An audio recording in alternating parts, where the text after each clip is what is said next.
Hello, my name is Andy Howard and I'm the Global Food Industry Specialist for ROCOL Lubricants.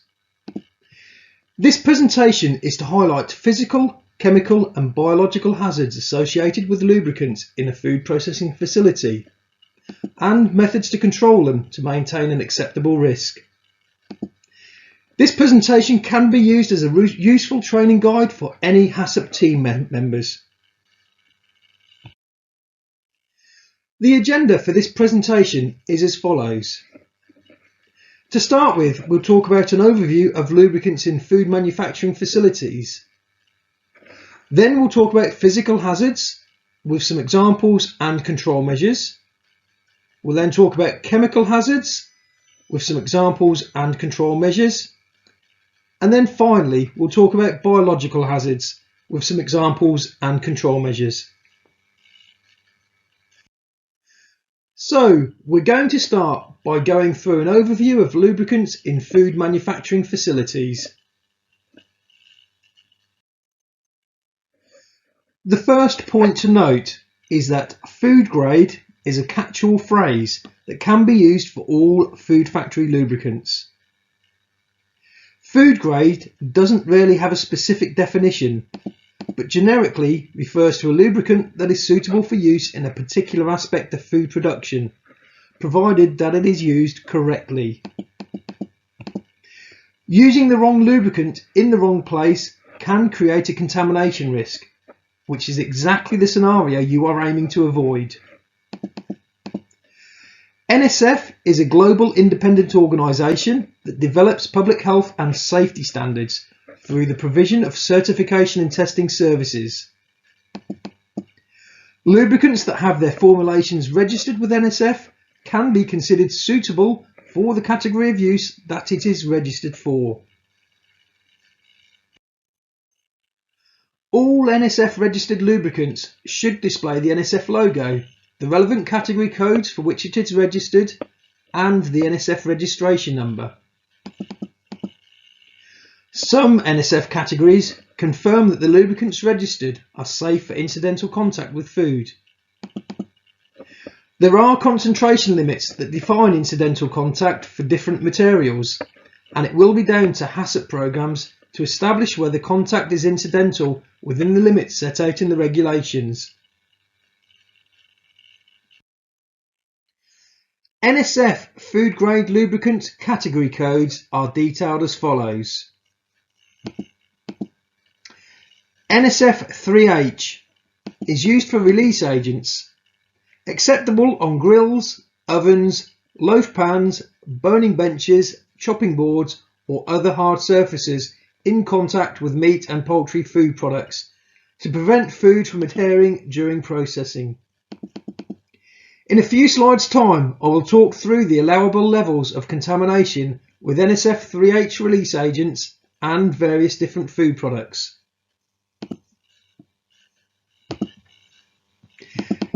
NSF H1 is used for lubricants which can be used in and around food processing areas where there is the possibility of incidental food contact.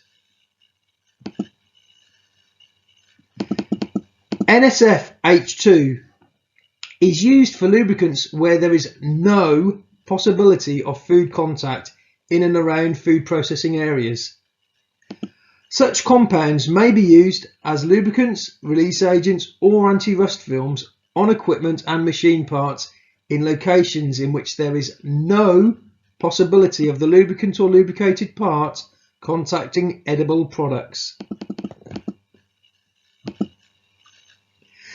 NSF H3 used for lubricants that are acceptable for use as a soluble oil.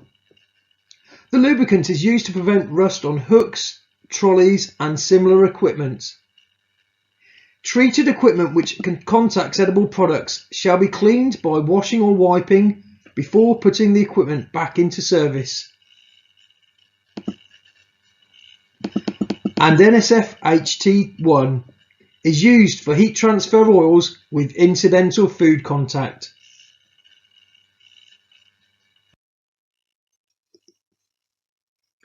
NSF food grade solvent cleaner category codes are detailed as follows. NSF K1 is used for solvent cleaners for non-processing areas. This product is acceptable for use as a cleaner and degreaser for use in non-food processing areas, and is used to remove oil, wax, resinous materials or other substances not removable by using acidic or alkaline cleaning agents. NSF K1's use is limited to non-processing areas where there is no possibility of solvent vapours entering a processing area. Food processing equipment or utensils treated with such preparations must be washed with an acceptable detergent solution and thoroughly rinsed with potable water before returning to a processing area. NSF K2 is used for solvent cleaners for cleaning electronic instruments and devices. This product is acceptable for use as a solvent for cleaning electronic instruments and devices which will not tolerate aqueous cleaning solutions in and around food processing areas where its use is not intended for direct food contact. Before using this compound, food products and packaging materials must be removed from the area or carefully protected.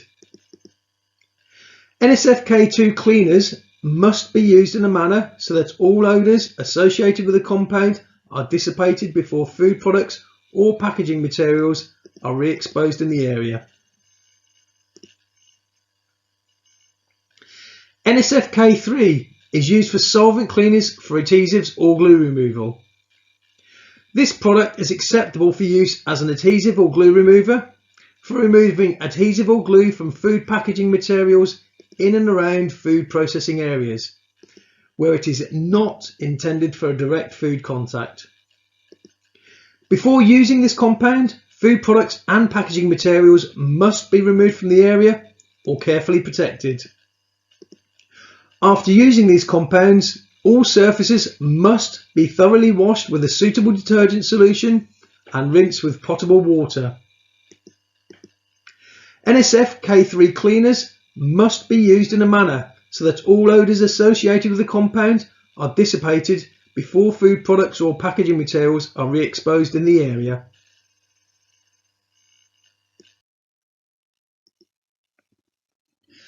NSF Food Grade cleaner category codes are detailed as follows. NSF A1 is used for general cleaning compounds. This product is acceptable for use as a general cleaner on all surfaces in and around food processing areas where its use is not intended for direct food contact.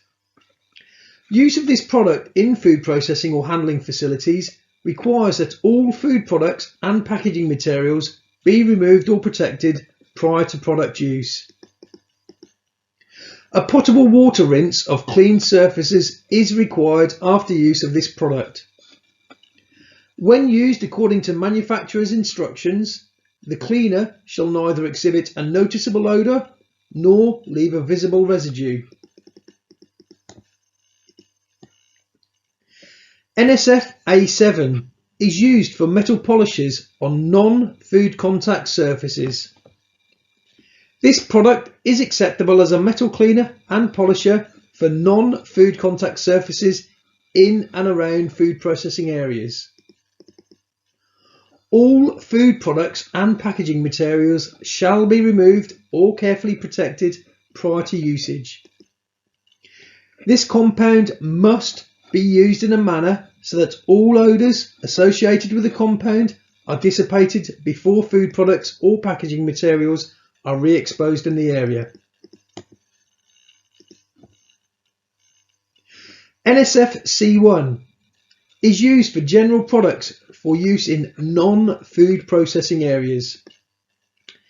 This product is acceptable for use in inedible product processing areas, non-processing areas, and/or exterior areas of food processing establishments, provided that it is not used to mask odours resulting from unsanitary conditions, and that any characteristic odour or fragrance does not penetrate into an edible product area.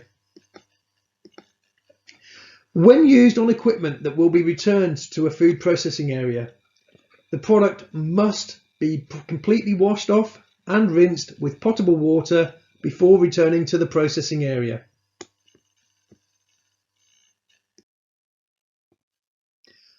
And finally, a quick note regarding food grade cleaner categories.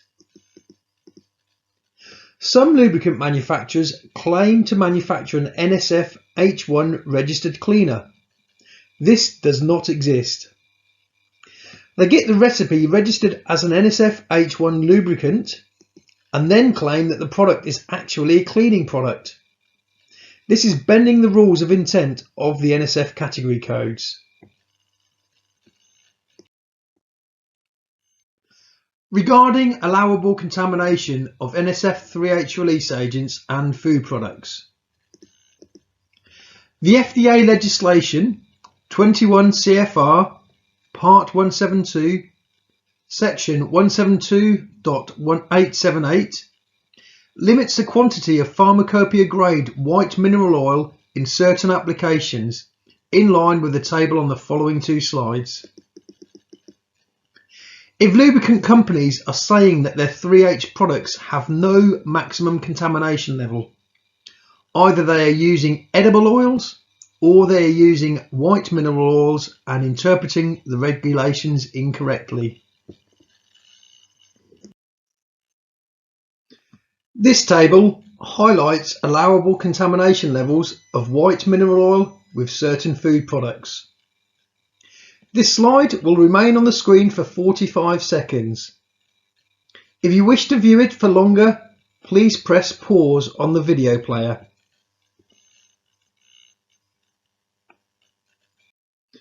This table highlights allowable contamination levels of white mineral oil with certain food products. This slide will remain on the screen for 45 seconds.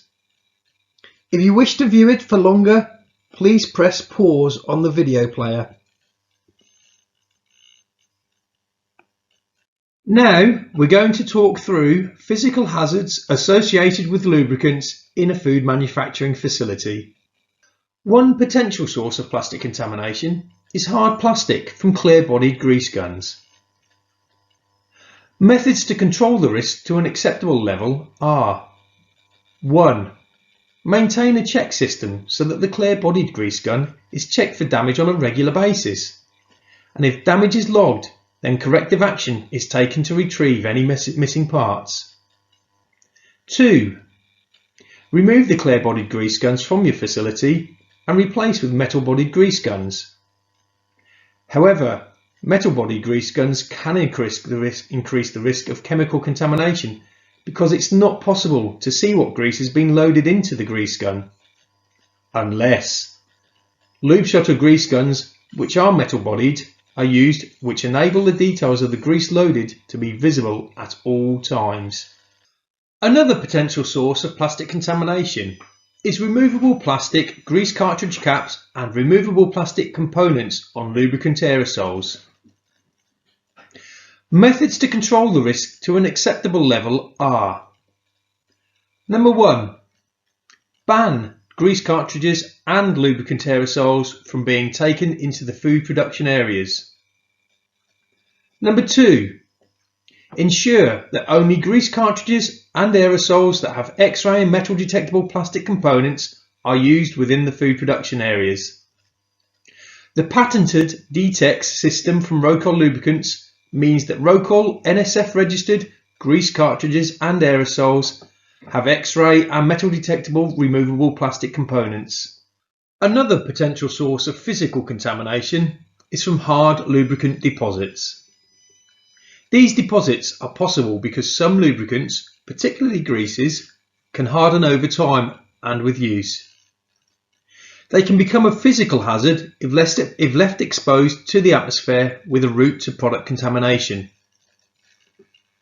Methods to control the risk to an acceptable level are: ensure that the personnel responsible for applying the lubricants are trained to clean all over application, spillages and open to the environment lubricants to stop them becoming a physical contaminant.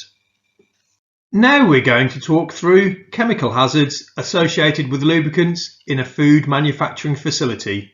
Potential sources of chemical contamination by lubricants in a food manufacturing facility include: if more than the allowable contamination of the lubricant onto the foodstuff occurs, depending upon the NSF registration category and the foodstuff, then the chemical hazard becomes a significant risk to food safety. If lubricant usage is directly above or in the food line, for example, gearboxes above the production line, grease nipples or bearings above the production line, hanger bearings in screw conveyors or augers, assembly oil or grease that's required when rebuilding assets following cleaning, non-food safe lubricants being brought onto site by contractors for maintenance activities, and then also new equipment purchased and installed on site with non-food safe lubricants used for the first fill by the original equipment manufacturer, OEM. Now we're going to talk through biological hazards associated with the lubricants in a food manufacturing facility. Regarding biological contamination by lubricants in a food manufacturing facility, lubricants can be classified as biologically soft, able to sustain bacterial growth, biologically hard, unable to sustain bacterial growth, or antimicrobial, protects the lubricant against deterioration from microbial activity. Some natural bacteria is required as part of the process for manufacturing some foodstuffs, e.g. cheeses, dairy, soy sauce, etc. If a grease becomes contaminated with a harmful bacteria and the bacterial growth spreads throughout the grease, then this can be a continuous source of recontamination for other areas across the food production facility. Biologically hard lubricants neither kill nor allow the growth of bacteria. If any harmful bacteria enters the lubricant carried on a piece of organic material, then the harmful bacteria would remain present on the organic material but would not spread throughout the lubricant. Antimicrobial lubricants are protected from bacteria that may find its way into the lubricant. So, many thanks for your attention during this presentation. I hope you found it useful, and if you have any questions or require any further clarification, please feel free to contact me on the information provided on the screen. Look forward to speaking with you soon. Thanks for your help. Bye.